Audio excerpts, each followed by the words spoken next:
তারপর অবশ্যই আমি পায়ের ওয়ার্কআউট করব। পা কিন্তু কোনোভাবেই পায়ের সাথে কোনো স্যাক্রিফাইস করি না আমি, দেখতেই পাচ্ছ। 2 থেকে 3 দিন শরীর খারাপের পর নিজেকে আবার দাঁড় করাতে পারবো ভাবতে পারিনি। তো অনেক শরীর খারাপ ছিল, যার জন্য আমি কোনো ভিডিও ছাড়তে পারিনি ইউটিউবে, আর কোনো ব্লগ ছাড়তে পারিনি। যাই হোক, কন্টিনিউ করলাম এই মানডে থেকে। সবাই আশা করি খুব ভালো আছো। তো আজকের পিটি স্টার্ট হোক আমার সায়েন্স সিটি থেকে।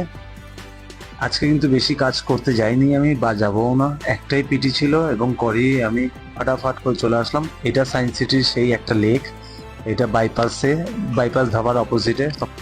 ওয়ার্কআউটের মধ্যে পা আগে, সবাই যেটা পরে রাখে সেটা আমি আগে রাখি। যাই হোক, আমার ফার্স্ট প্রায়োরিটি আমার লেগস। সায়েন্স সিটির সামনে যে কমপ্লেক্সটা, এই যে বসে আড্ডা মারছি, একটু রিল বানানোর চেষ্টা করছি। এই যে খাওয়া দাওয়া কিনতে হচ্ছে, কফি কলা কিনে নিলাম। এবার আমি জিমে যাব, একটু হালকা পোজিং করে